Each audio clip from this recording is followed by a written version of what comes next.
3 విషయాలు మనం గుర్తు చేసుకుందాం. 1 పునాది, 2 మంచి నిర్మాణం, 3 యోగ్యమైన నివాస గృహం.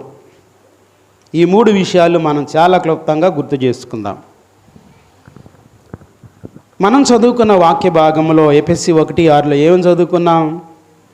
మనము తన ఎదుట పరిశుద్ధులము నిర్దోషులై ఉండవలనని జగత్తి పునాది వేయబడక మునిపే ప్రేమ చేత ఆయన క్రీస్తులో మనల్ని ఏర్పాటు చేసుకున్నారని రాయబడింది. ఇక క్రీస్తు ఏర్పాటులో ఉన్న విశ్వాసులమైన మనము చేయవలసిన 3 పనులు, మన ఆత్మీయ జీవితం, ఈ లోకంలో ఆశీర్వాదాలు, వాగ్దానాలు పొందాలి. పరలోకంలో కూడా నిత్య జీవితం ఆయనతో పాటు మనము నిత్య జీవం పొంది నిత్య జీవితంలో ఆయనతో ఉండాలి.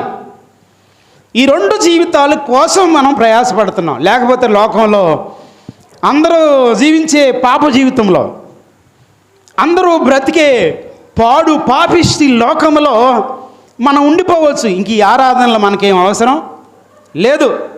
ఇహమందు 100 రెట్లు తండ్రి ద్వారా పొందుకోవాలి, పరమందు నిత్య జీవం పొందుకోవాలి. ఇదే మన యొక్క గోల్, ఇదే మన యొక్క టార్గెట్. ఇంతకు మించి యేసు ప్రభుని నమ్ముకుంటూ కూడా నాటకాలు ఆడుతూ ఉంటే నా జీవితం అసలు దేవునివే కాదు. వాళ్ళు వెలుగు దూత ఆధ్వర్యంలో పరలోకం వెళ్తాను అనే భ్రమలో ఉన్నారు. ఇంకా అంతకు మించి స్టేట్మెంట్ ఇంకొకటి ఇవ్వాల్సిన అవసరం లేదు. ఆ మందిరంలో ఆరాధన జరుగుతుంది, ఈ మందిరంలో ఆరాధన జరుగుతుంది, ఈ మందిరంలో కూడా ఆరాధన జరుగుతుంది. కానీ అన్ని మందిరాలకు దేవుడు వెళ్ళి చూసినప్పుడు, అందరి మనుషులను పరీక్షించినప్పుడు, నా మహిమ కొరకై ఎవరు జీవిస్తున్నారో, నా మనసు ఎవరికి ఉంది అని ఆయన పరీక్ష చేస్తే, ఇదిగో ఈ మందిరంలో ఉన్న పిల్లలు బెస్ట్ అని ఆయన మన పక్షాన మాట్లాడాలి. చేతులెత్తి దేవునికి స్తోత్రం చెప్దాం. సరే, ఇప్పుడు మనము దేవుని వాక్యంలోనికి వెళ్దాం. జగత్తు పునాది వేయలేదంట, యేసుక్రీస్తులో మనల్ని ఏర్పాటు చేసుకున్నాడంట. ఏ జీవితం కోసం ఆయన ఏర్పాటు చేసుకున్నాడు? ఇహలోకమందు ఒక వ్యక్తి జీవించాలంటే అందరికీ ఏం కావాలి? అది తాటాకుపాకు లేక డేరా వేసుకున్నా శ్రేష్టమైన డేరానో, లేకపోతే ఇంకా కొంచెం పెంకిలేసుకున్న నివాస గృహమో, స్లాబు వేయబడిన డాబానో, 2-3 అంతస్తులు 10 అంతస్తులు కట్టుకున్న బిల్డింగో, ఏదో ఒకటి మనకేంటి? ఈ దేహాన్ని దాచుకోవడానికి, ఈ దేహానికి కావలసిన వనరులు సమకూర్చుకోవడానికి తప్పకుండా మనకేం కావాలి చెప్పండి? నివాస గృహం కావాలి. చేతులైతే దేవునికి స్తోత్రం చెప్దాం. ఓరి, ఇది మాకేది తెలియదు అయ్యగారు అంటారా? మనకు తెలిసిన దేవుడు గుర్తు చేస్తున్నాడంటే దీని వెనకున్న పరమార్థం కొంచెం గమనిద్దాం. నివాసయోగ్యమైన గృహం కావాలి. గడిచిన 18 సంవత్సరాలు ఒక పాకలో జీవించాను. మా పిల్లల్ని ఒక పక్కకి జాయిన్ చేసి, మా మంచాలని ఒక పక్కకి జరిపి, చినుకులు పడే చోట కొంచెం తప్పించుకోగలిగిన, నిద్రగాయగలిగిన మనసుతోటి మేమేం చేసేవాళ్ళం అంటే, ఆ కారుతున్నటువంటి నీళ్ళకి వెళ్ళి మేము ఉండేవాళ్ళం. పిల్లల్ని డిస్టర్బ్ చేయకూడదు కాబట్టి, వాళ్ళు హ్యాపీగా పడుకోవాలి కాబట్టి, వాళ్ళ మంచాలు ఒక పక్కగా జరిపి ఆ పాకలో నీళ్లు గారే ప్లేస్ని మేము ఎంచుకునేవాళ్ళం. మేము నిద్రైనా కాయగలంగా, వాళ్ళకి మాత్రం శ్రేష్టమైనది ఇచ్చేవాళ్ళం. వాళ్ళు మమ్మల్ని ఏమీ అడగల. 18 సంవత్సరాలున్నా, 20 ఏళ్ళున్నా, 60 ఏళ్ళున్నా, ఇంకా మించి 100 ఏళ్ళున్నా, ఇంకా వాళ్ళ తరాలు ఉన్నా, మనకు మాత్రం ఒకటి గృహం కావాలి. అది ఏంటంటే, నివాసయోగ్యమైన గృహంలో నీకు ఏ వస్తువులు ఉన్నాయో, నీకు ఏ అవసరతలు ఉన్నాయో దాన్ని దాచుకోవడానికి బండో, కారో, ఏ వస్తువో, ఏ వనరో ఏదో ఉంటే అది కూడా నీతో పాటు దాచుకోవాలి.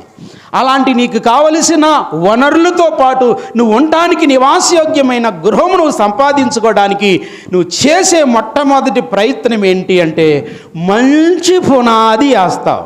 నివాసయోగ్యమైన గృహం నాకుంది, గట్టిగా దేవుని స్తోత్రం చెప్దాం.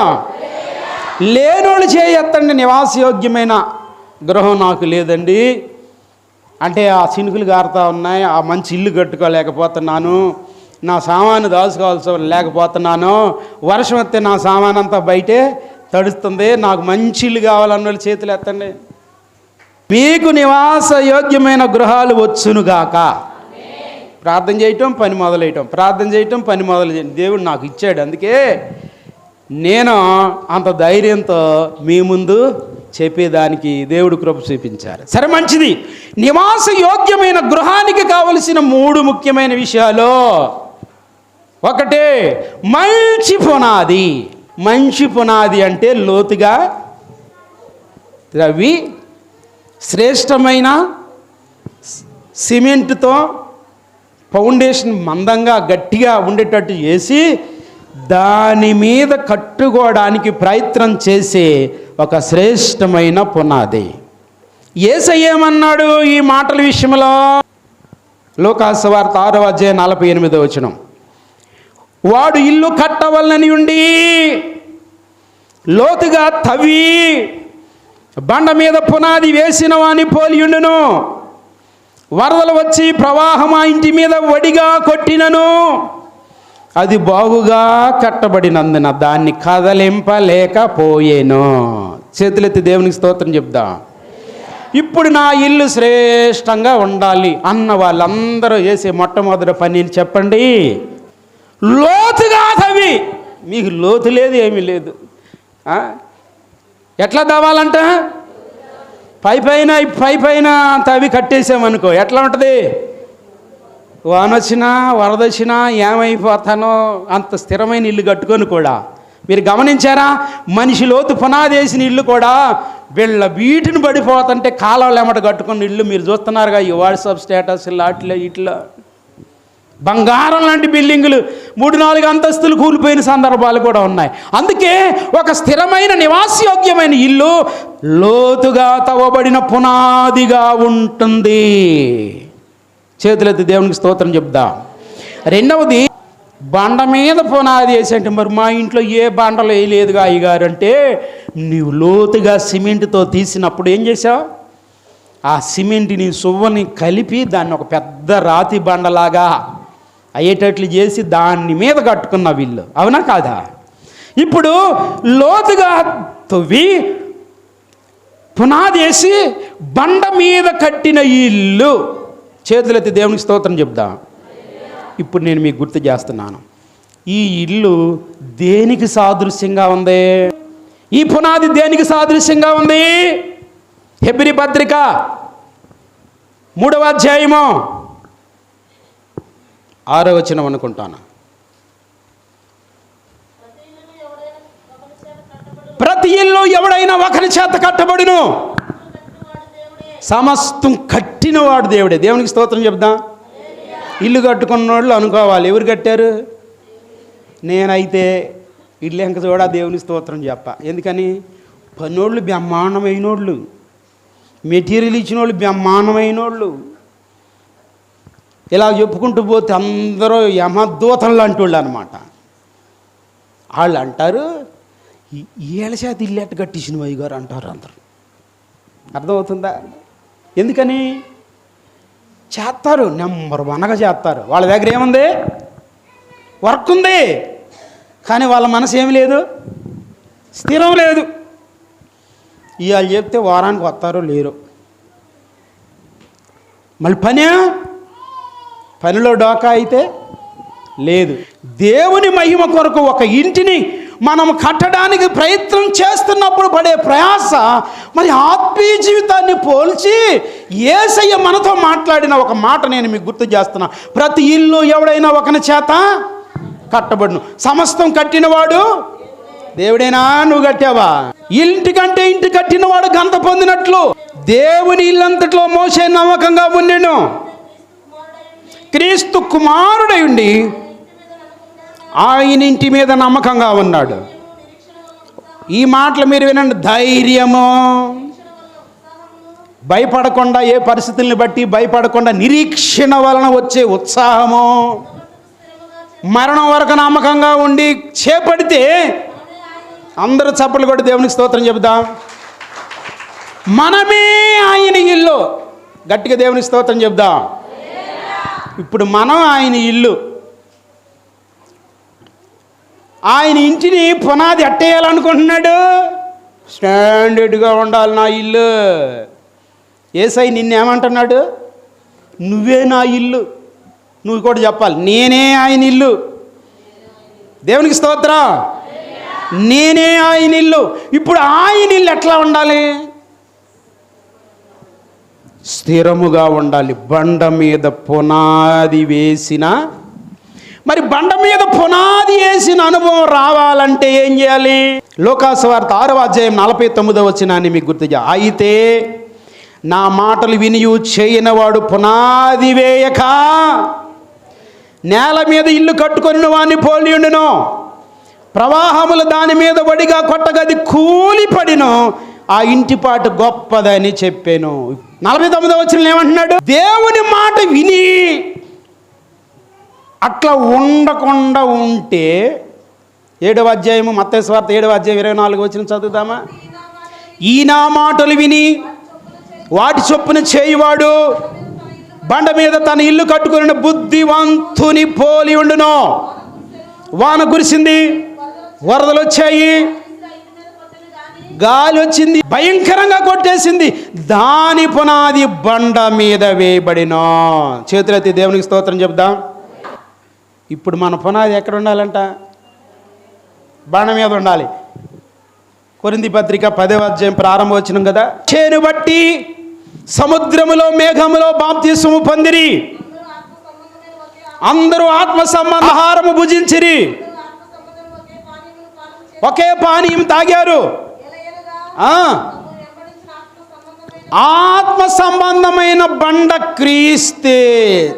అందరి చేతులెత్తి దేవునికి స్తోత్రం చెప్దాం. దేవుని ఇల్లు మనమై ఉంటే, స్టాండర్డ్గా ఉండాలని దేవుడు కోరుకుంటే, ఇప్పుడు ఎవరిలో ఏ బండ మీద ఇల్లు కట్టాలి? మన జీవితం ఏ బండ మీద కట్టుకోవాలి? క్రీస్తు అనే బండ మీద కట్టాలి. రెండవది, క్రీస్తు అనే బండ మీద మనం ఉండాలంటే ఎవరి మాట వినాలి? లోకాసు వార్తలో మనం చదువుకున్నాం. అయితే గాలివాన వచ్చినప్పుడు, అంటే గాలివాన అంటే ఏంటి చెప్పండి?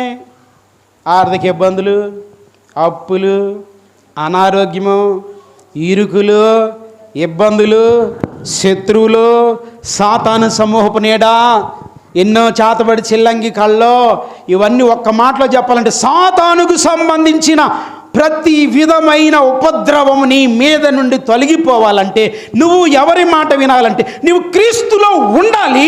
ఆయన మాటే వినాలి. ఆయన మాట వింటున్నాను అన్నోళ్ళు దేవునికి స్తోత్రం చెప్దా.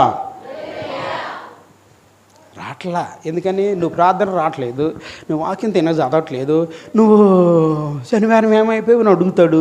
ఇవన్నీ ఆయన ముందు నేను ఎట్ట చేయెత్తినని మీ ఫీలింగ్ నాకు తెలుసు. అయితే ఒక మాట, ఉండడానికి నువ్వు ప్రయత్నం చేయకుండా నేను 10 సంవత్సరాలు ఇట్లా చెప్పినా నిన్ను స్థిరపరచడం నా వల్ల అయితే, నేను పరలోకం తీసుకెళ్ళడం నా వల్ల అయితే, నేను బోధకుణ్ణి కాబట్టి ఆయన మాట నేను చెప్పాలి కాబట్టి నాకు తప్పదు. ఇప్పుడు నువ్వు కూడా చెప్పాలి, నేను వినాలి కాబట్టి నాకును తప్పదు. అవునా? లేదు లేదు. చెప్పేది ఎందుకంటే వినటానికి, వినేది ఎందుకంటే ఆచరించడానికి. దేవునికి మహిమ కలుగును గాక. ఇప్పుడు దేవునిలో నువ్వు స్థిరంగా ఉండాలి. ఆయనే నీ బండ, నీ పునాది, జీవిత పునాది ఆయనే. ఇప్పుడు నువ్వు ఆయన మాటే వినాలి, ఇంకా ఎవరి మాట వినేదానికి వీల్లేదు. ఇప్పుడు ఆయన మాటను వినాలంటే ఏం చేయాలి? రక్షణ లేనివాళ్ళు మొట్టమొదట చేయాల్సిన పని ఏంటంటే రక్షణ పొందాలి. యేసు ప్రభు దేవుడని నమ్మి, మార్కు 16:16, హృదయంలో విశ్వాసం ఉంచి పాపాలు ఒప్పుకొని మారు మనసు పొంది బాప్తిసం తొందరగా తీసుకోవాలి. ఎందుకంటే లోకంలో మనకు స్థిరమైన జీవితం లేదు. ఇప్పుడు రక్షించబడిన వాళ్ళు ఏం చేయాలి? ఎఫెసీ పత్రిక 2వ అధ్యాయము 20వ వచనం, క్రీస్తు యేసే ముఖ్యమైన మూలరాయి. అమ్మా, మన మూలరాయి ఎవరు? మనం ఏం చేస్తాం? ఇల్లు కట్టడానికి మూలరాయి వేస్తాం.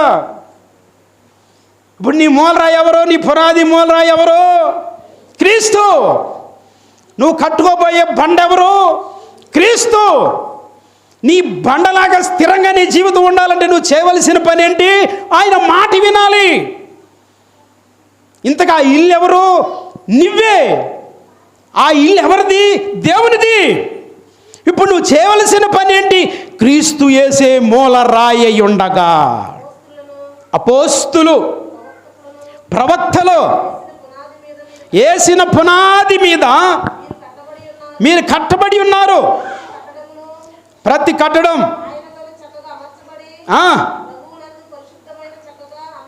చక్కగా అమర్చబడి మనం ఏమవడానికి? దేవుని మందిరాలుగా ఉండడానికి వృద్ధి పొందుతున్నాం. దేవుని ఇల్లుగా ఉండడానికి మనం వృద్ధి పొందుతున్నాం. దేవునికి నివాస స్థలం. మనం ఎవరి నివాస స్థలంగా ఉండడానికి కట్టబడాలి? అమ్మా, నా వైపు చూడండి. ఎవరి నివాస స్థలమా? నువ్వు ఉండటానికా? నీ జబ్బు చేసే దేహం ఉండటానికా? నీ అనారోగ్యమైన మానసిక స్థితి ఉండటానికా? మనసుకు నెమ్మది లేకుండా నువ్వు బ్రతకటానికి నీ దేహం కాదు. ఇది ఎవరు ఉండటానికి? యేసయ్య ఎల్లకాలం ఈ బాడీలో నివాసం ఉండాలబ్బా. ఈ మాట చెబుతూ ఉండగా నా హృదయం ఆనందంతో గంతులేస్తాను. దేవునికి మహిమ కలుగునుగాక. యేసయ్య ఉండటానికి, నిన్ను స్థిరపరచడానికి, నిన్ను దీవించడానికి, నువ్వు ఆయన మాట వినడానికి, ఆయనలో ఉండి మూలరాయి అయినటువంటి ఆయన నిన్ను స్థిరపరుస్తూ ఉండగా, క్రీస్తు యేసే మూలరాయి ఉండగా నిన్ను స్థిరపరుస్తూ ఉంటే, నువ్వు బలంగా ఉంటే, నువ్వు దేవుని కొరకు నిలబడతా ఉంటే, ఇప్పుడు ఏమన్నాడంటే, నువ్వు పొందావే రక్షణ. యేసు ప్రభు దేవుడన్నా మీ హృదయంలో విశ్వాసం నుంచి పాపలు ఒప్పుకొని మారు మనసు పొందావే, బాప్తీసం తీసుకున్నావే. వారు ఎన్ని కట్లు కట్టుకుంటున్నాను, లేకపోతే నాకు అసలు వచ్చే నా మెంటలకే, నాకు వచ్చే కోపానికి, అవునా? నాకుందో ఒక యేసయ్య. దేవునికి స్తోత్రం కలుగును గాక. గట్టిగా దేవునికి స్తోత్రం. నీ మొహం అనేద మొహం కనుక ఎప్పుడన్నా వస్తే, ఇది నా మొహం కాదు యేసయ్య మొహం అనుకుని నవ్వాలి. ఇన్ని బాధలు ఎట్లవుతాడు? నవ్వాలి. మీ సొంత రక్షణ భయముతో వణుకుతో కొనసాగించండి అంటాడు. చేతులు దేవునికి స్తోత్రం చెప్దాం. ఒకటేమో రక్షణ పొందాలి, నా జీవితం బాగుండాలంటే. రెండేమో రక్షణ పొందిన మన సొంత రక్షణ జాగ్రత్తగా కొనసాగించాలి. కొనసాగించే నీవు క్రీస్తులో పునాది ఉండాలి. కొనసాగించే నీవు మూలరాయి యేసయ్య ఉండాలి. కొనసాగించే నీవు దేవుని మాట వినాలి. ఇక నేను తేల్చేస్తున్నాను. దేవుని మాట వినటం అంటే ఏంటి అయ్యగారు? ఎక్కడంట పునాది? క్రీస్తు యేసు మూలరాయి అయి ఉండగా ప్రవక్తలు ఎవరాళ్ళు? అబ్రహాము, ఇస్సాకు, యాకోబు, యేసేపు, వీళ్ళు. ఇంకా బైబిల్ చాలామంది ప్రవక్తలున్నారు. వీళ్ళు వేసినటువంటి పునాది మీద రెండు అపోస్తులు. ఎవరండి చెప్పండి? అపోస్తులు. ఇంకా అపోస్తులు బోధయందు, సహవాసమందు, రొట్టె విరుచుడి యందు, ప్రార్థన చేయటి యందు. నేను బోధ యందు నిలిచి ఉన్నాను. ఉన్నారా? కఠినంగా బోధ మాట్లాడితే నా గురించి ఎవరు చెప్పారు? ఎవరు చెప్తారు? యేసయ్య నీతో మాట్లాడుతున్నాడు. నాకు అంతే, కొటేషన్లు ఏమి అక్కడ లేవు. బోధయందు, సహవాసమందు, దేవుని సన్నిధిలో సమకూడిన సహవాసమందు. సహవాసంలో ఏముంటుందంటే ఐక్యత ఉంటుంది, దేవుని ఆత్మ ఉంటుంది, దేవుని మహిమ కొరకు జీవించే మంచి ప్రోత్సాహకరమైన జీవితం ఉంటుంది. సేవకుడు విశ్వాసాన్ని హెచ్చరిస్తాడు. విశ్వాసులు ఒకరినొకరు ఆదరణకర్తగా దేవుణ్ణి కలిగి వారు హెచ్చరించబడతారు. దేవునికి మహిమ కలుగును గాక. సహవాసమందు, రొట్టె విరుచుటి యందు. బల్లారాధన వచ్చిందంటే ట్రూపులు. ఏమా, బల్లారాధనకి ఎంతమంది ఉంటున్నారుగా? మిగతా వాళ్ళు ఉంటలేదు. మిగతా వాళ్ళు బోళ్ళు ఎంతమంది ఉన్నారుగా? అయితే ఒక మాట, సహవాసమందు. అదే సహవాసం అంటే బలారాధన మేము గారంటి అన్నయ్య గారుండి అంటే ఆ ఒక్క దాంట్లోనే కాదు, బోధలో ఉండాలి. ప్రతినిత్యం సేవకుడు నిన్ను హెచ్చరిస్తూనే ఉండాలి. నువ్వు గద్దించబడుతూనే ఉండాలి, నువ్వు దిద్దబడుతూనే ఉండాలి. బోధ యందు, సహవాసం అందు ఒకరినొకరు ఆదరించుకొని ప్రేమించుకొని మంచి సహవాసంలో నీ ప్రతినిత్యం ఉండాలి. ఏది సహవాసం ఎప్పుడు ఉంటుంది? సంఘ నియామకాల్లో ఉంటుంది. ఆదివారం ఉంటుంది, శనివారం ఉంటుంది, 1, 2, 3 తారీఖులు ఉంటుంది, 15వ తారీఖు ఉంటుంది. ఇంకా అవసరమైతే 2, 3 కలిసి దేవుని గురించి ధ్యానం చేసేటప్పుడు సహవాసం మనకేమిస్తుంది? ధైర్యం ఇస్తుంది. ఇంకా నేను మీకు గుర్తు చేస్తున్నాను, బోధ యందు, సహవాసం అందు, రొట్టె విరుచుటి యందు చక్కగా తీసుకుంటున్నాం రొట్టె, చాలా సంతోషం. ఇప్పుడు ప్రార్థన చేయుటి యందు, ఇందులో ఫెయిల్యూర్.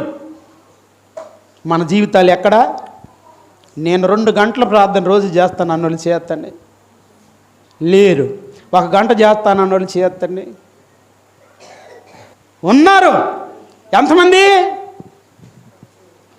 ఇప్పుడు ఈ పిల్లర్లన్నీ కాకుండా ఈ మూల ఒక పిల్లరు, ఆ మూల ఒక పిల్లరు, పెద్ద స్లాబ్ వేసి అనుకుందాం. ఎట్లుంటుంది దేవారం? గుళ్ళోకి రండమ్మంటే వస్తారా? బాగానే ఉంది స్లాబు, కానీ ఎప్పుడు ఇరిగి మీద పడద్దని అయ్యా నీకు దండం పెడతాం, మేము రానే అంటారా లేదా? పిల్లర్లన్నీ బాగుంటాయి, పైన కింద బ్రహ్మాండంగా ఉంది, ఏం కాదని నమ్మకం ఉంది కాబట్టి మీరు ఇక్కడ కూర్చున్నారు. ఈ మూల పిల్లలు, ఆ మూల పిల్లలు స్లాబ్ వేసేసి నువ్వు వస్తారా? పొరపాటును కూడా రారు. నేను ఒక మాట చెబుతున్నా, నీ అస్థిరమైన జీవితానికి యేసయ్య నీ దగ్గరికి వస్తారా? గంటల గంటల ప్రార్థనలో గడిపే సంఘాన్ని చేయాలని నేను చూస్తుంటే 2 వచ్చారు. పిడుగులు పడుతున్నా కానీ రాగలిగినటువంటి ప్రార్థనా బలం ఉండాలి. దేవునికి స్తోత్రం. ఆదివారం నాడు అంత పచ్చగా, సోమవారం నుంచి శనివారం దాకా ఎండిపోయిన చేనులాగినాయి. అలాంటప్పుడు ఎక్కడ మనము దీవించబడతాం? ఒక మాట చెప్తున్నా, ప్రతినిత్యము నీవు దేవుని సన్నిధిలో ప్రార్థన ప్రార్థన ప్రార్థన ప్రార్థన. దేవునికి స్తోత్రం కలుగును గాక.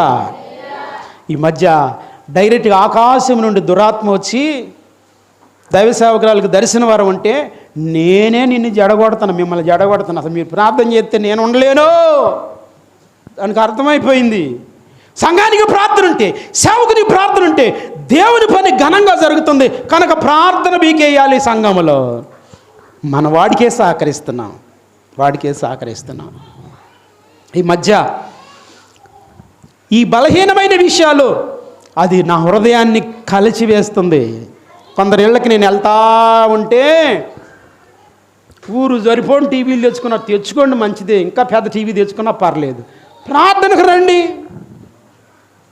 ఎల్లంగానే నా మొహం అందులో పెడితే, యేసయ్యా టీవీ నిడిచిపెట్టట్లేదు, నీ సన్నిధి విడిచిపెట్టేశారయ్యా అని బ్రతిమలాడుకుంటున్నా నేను. నా ప్రియమైన దేవుని పిల్లలారా, అసూయతో చెప్పట్లా, నా టీవీ మధ్యలోనైనా గట్టేసి రావాలి. మన దేవుని బోధ యందు, సహవాసమందు, రొట్టె విరుచుటి యందు, ప్రార్థన చేయటి యందు దేవుని మీద నీ పునాది ఉంటే, శనివారం నాడు నీవు మానడానికి వీల్లేదు. దేవుని మీద నీ పునాది ఉంటే 1, 2, 3 తారీఖులు పట్టుదల, కనీసం 1 రోజైనా రావడానికి చిరు ప్రయత్నం నువ్వు చెయ్యాలి. ఆ ప్రయత్నం కూడా లేకపోతే ఎవరమ్మా నీ ఇంటిని కాపాడుతారు? నేను బ్రతిమిలాడా ఒక చెల్లిని,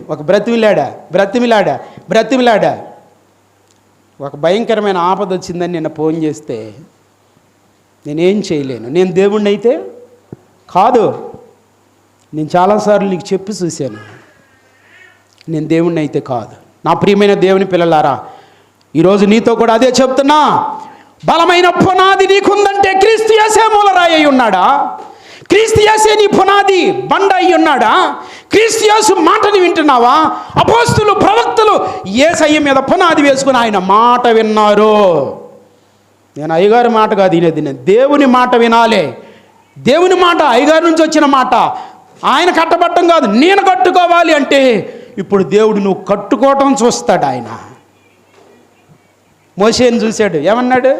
సంఖ్యాకాండం 12వ అధ్యాయము 7వ వచనం, మోషే నా ఇల్లంతటిలో నమ్మకమైన వాడు, గూఢభావాలతో నా బిడ్డతో నేను మాట్లాడతా, లోకస్తులంటే నేను మాట్లాడను, కానీ నాతో నా బిడ్డ అంటే నాకు ఇష్టం.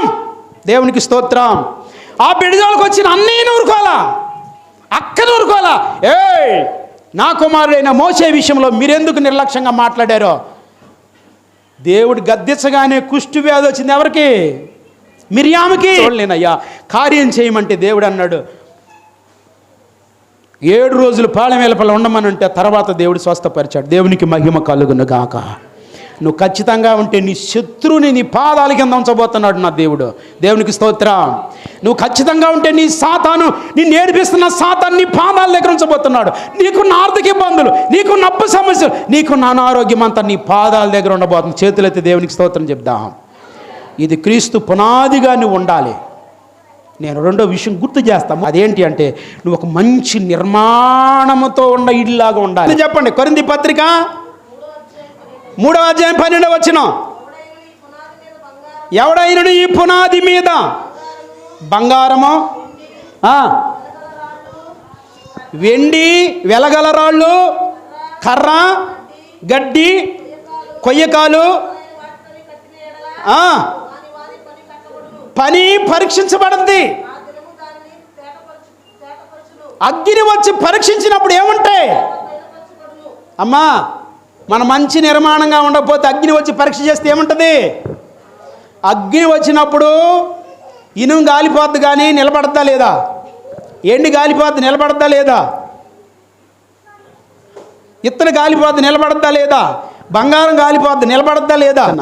ఒక కొయ్యకాలులాగా, ఒక రెల్లులాగా, ఒక బలహీనమైన బ్రతుకును నేను యేసు ప్రభువులో ఉన్నానండి, పరలోకం వెళ్ళిపోతా. ఒక దెయ్యాన్ని అడిగా, నువ్వు ఎందుకు పరలోకం పోలేదంటే వెళ్తానని అనుకున్నా.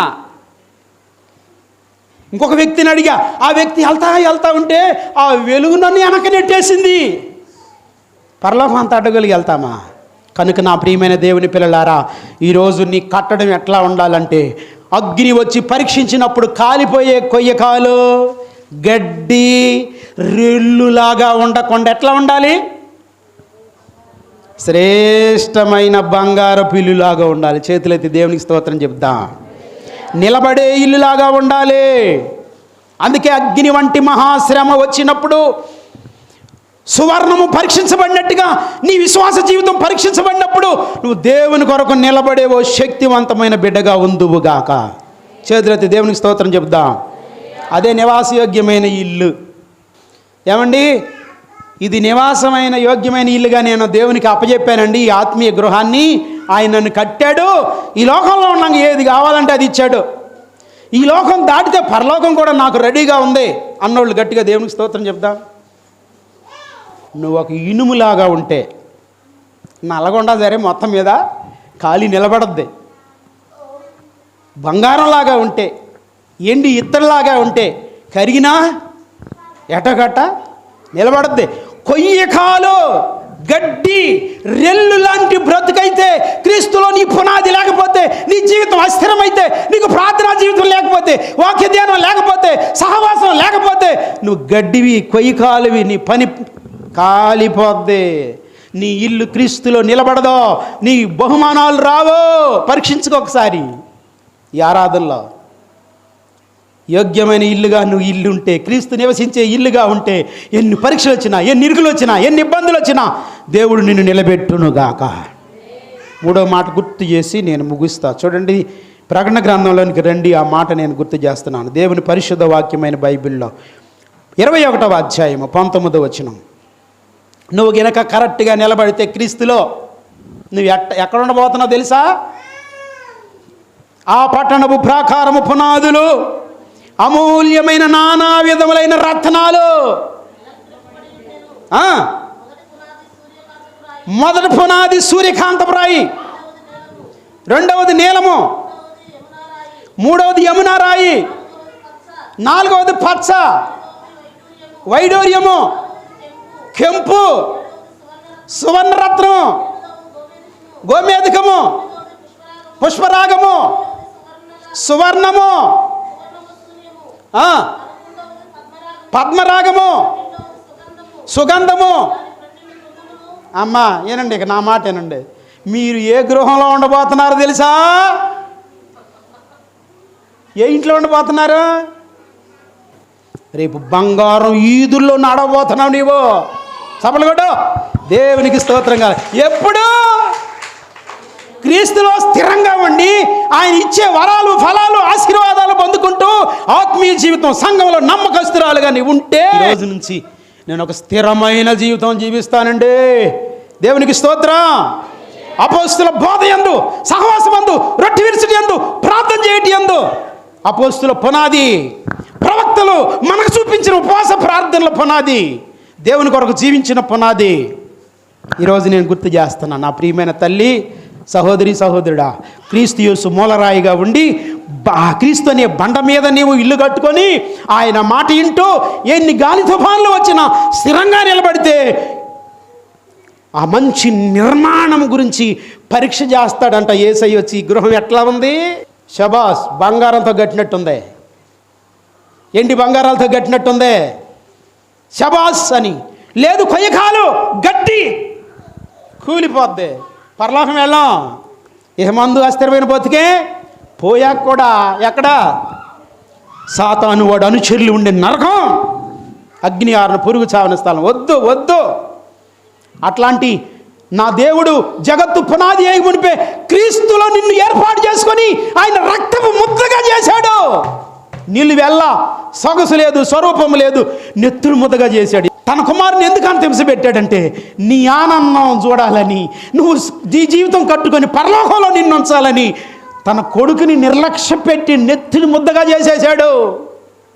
అందుకే ఆయన గురించి రాయబడింది, వదకు తేబడిన గొర్రె పిల్ల కట్టికోటి దగ్గర మౌనంగా ఉన్నట్టు నా దేవుడు ఎందుకు అంత కఠిన శిక్ష పొందాడు దేవుడై ఉండి అంటే, ఆయన నిన్ను రక్షించుకోవడానికి, నిన్ను ఒక శ్రేష్టమైన కట్టడంగా చేయటం కోసం ఆయన ఈ బాధలన్నీ పడ్డాడు. దేవునికి మహిమ కలుగును గాక. ఇప్పుడు ఆయన నిన్ను ఎండితో పోలుస్తున్నాడు, బంగారంతో పోలుస్తున్నాడు. శ్రేష్టమైన కట్టడంగా నువ్వు ఉండాలని ఆయన పరీక్షించినప్పుడు ఎన్నో కష్టాల్లో, ఇరుకుల్లో, ఇబ్బందుల్లో ఆయన ఇల్లు నీవు ఆయన ఇంటిగా ఉండాలని ఆయన కోరుకుంటున్నాడు. నువ్వు అలాగ కాపాడుకొని ఆయన ఇచ్చు ఆశీర్వాదాలు నువ్వు ప్రార్థన చేసి పొందుకుంటూ సంఘంలో ఆత్మీయ జీవితంలో సాక్షిగా ఉంటూ అనేక ఆత్మలు రక్షిస్తూ ఉంటే ఈ శ్రేష్టమైన ఇంటి అనుభవం కలిగిన నిన్నో వజ్ర వైడూర్యాలు ఎప్పుడు నువ్వు వినలా? ఒక బంగారం తప్ప ఎప్పుడన్నా విన్నావా? ఇంటే ఏమి విన్నావో తెలుసా? వజ్రం వినుంటావు, వైడూర్యం విన్నవా, మరకతం విన్నవా, మాణిక్యం విన్నవా, సులిమ్యాను రాయి విన్నవా? నువ్వు వినని బంగారపు రత్నాలతో వజ్రాలతో అలంకరించే ఆ పరలోక పట్టణం నీకు ఇవ్వబోతున్నాడు. కొట్ట చెప్పట్లే, దేవునికి మహిమ కలుగును గాక. ఆ బంగారు పట్టణం నీకు ఇవ్వబోతున్నాడు. ఆ శ్రేష్టమైన పట్టణంలో నువ్వు ఉండాలని దేవుడు యేసయ్యను నిలివెల్ల రక్తపు దార కారుస్తూ ఉన్నా చేయి విడిచిపెట్టి నా దేవా నా దేవా నన్ను ఎందుకు చేయి విడిచిపెట్టావని విలవిలలాడుతూ ఉన్నా. యేసయ్య వచ్చి రేపొద్దు నేను నిలబడతాడు. యేసయ్య వచ్చి నీ ఎదుటి నిలబడతాడు. నేను నీ కోసం ప్రాణం పెట్టా, నువ్వు ఏం చేసావంటే ఏం తెలియదు అన్నట్టు అయోమయం బిడ్డగా అక్కడ ఉన్నావు అనుకో. ఎవరక్కడ? సాతానికి తన అనుచరులకు వేయబడిన అగ్నిగుణం లేసాయి. ఆ రోజు అందులో నేను ఉండకూడదు, నీవు ఉండడానికి వీల్లేదు. వజ్ర వైడూర్యాలు కలిగిన ఆ ఇంటి కోసం, వజ్ర వైడూర్యాల కంటే విలువైన విశ్వాస జీవితాన్ని మనం కాపాడుకొని క్రీస్తులో కట్టబడి, క్రీస్తులో ఉంటూ, క్రీస్తే రాయిగా, క్రీస్తే పునాదిగా అనేక సమస్యలను జయిస్తూ క్రీస్తు పిల్లలుగా మనం ఎదుగుదుముగాక. గట్టికి చేతుల దేవునికి స్తోత్రం చెప్దాం. 2024 సంవత్సరాల నాడు ఎందుకు చచ్చిపోయాడు తెలుసా? ఎందుకు మరణించాడు తెలుసా? ఎందుకు పునరుద్ధానం కలిగి లేచాడో తెలుసా? ఎందుకు పరలోకం నుంచి మరలా తిరిగి మరలా ఇప్పుడు రాబోతున్నాడో తెలుసా? నిన్ను నన్ను జగత్తు పునాది వేయబడకొనిపే క్రీస్తులో చూసిన దేవుడు మన జీవితాలను స్థిరపరచడం కొరకు. దేవునికి మహిమ కలుగును గాక. ప్రార్థన చేసుకుని నీ సేవకునిగా నన్ను మీరు సిద్ధము చేయండి, విశ్వాసులుగా నీ బిడ్డలు మీరు సిద్ధము చేయండి. మీ శక్తితో మమ్మల్ని నింపండి యేసయ్యా, మీ ఆత్మతో మమ్మల్ని నింపండి యేసయ్యా, నీ మహిమతో మమ్మల్ని కప్పండి యేసయ్యా. నోరు తెరిచి సంఘాలు అరుస్తూ ఉండగా ప్రార్థన చేసుకుందాం. మహోన్నతుడా, వాక్యమైన దేవా, నీలో రక్షణ పొందిన నేను నా సొంత రక్షణ కొనసాగిస్తూ, మీరు నా పునాదిగా, మీరు నా మూలరాయిగా, నీ మాట విని నీలో నా జీవితం కట్టుకునే కృప మాకు దయచేయండి యేసయ్యా. శ్రేష్టమైన గృహం నివాసయోగ్యంగా ఎలా ఉంటుందో ఆ ఇల్లు స్థిరంగా ఉండట్టుగానే కాలిపోయే గడ్డి, కాలిపోయే కొయ్యకాలు కాకుండా నీకు ఇష్టమైన వారిగా ఉన్నట్లు మమ్మల్ని సిద్ధం చేయను ఆయన. ఎన్ని బంగారాల్లాగా మా జీవితం ఉండాలయ్యా. బంగారం కంటే అమూల్యమైన విశ్వాసం మీరు మాకు ఇచ్చారు. దాన్ని కాపాడుకునే కృప మాకు దయచేయండి. మేము ఎప్పుడైతే అలా నీలో కాపాడుకుంటామో, వజ్ర వైడూర్యాలు పొదిగిన బంగారు పట్టణంలో మమ్మల్ని ఉంచబోతున్నారు. బంగారు వీధుల్లో మేము తిరగబోతున్నాం. ఈ ఐశ్వర్యాన్ని ఇవ్వడం కోసమే నీ కుమారుడైన క్రీస్తును అయ్యా సొగసైన స్వరూపమైన లేకుండా నెత్తుడి ముద్దగా మార్చావు మా కోసం. మేము ఆనందించాలని నీ కుమారుని చంపుకున్నావయ్యా. మీరు మహాదేవుడై పునరుద్ధరణుడై లేచి పరలోకం వెళ్ళి తిరిగి రాబోతూ ఉండగా నీ మహిమ కొరకు రక్షణ లేని వారికి రక్షణ కలుగునుగాక. రక్షించబడిన మేము నీ శక్తివంతులుగా నిలబడి నీలో కొనసాగే కృప మాకు అనుగ్రహించమని మా శరీర ప్రాణాత్మ నీకే అప్పగిస్తూ శక్తిగల యేసు నామములో ప్రార్థించి పొందుకొని ఉన్నాము పరమ తండ్రి. ఆమేన్.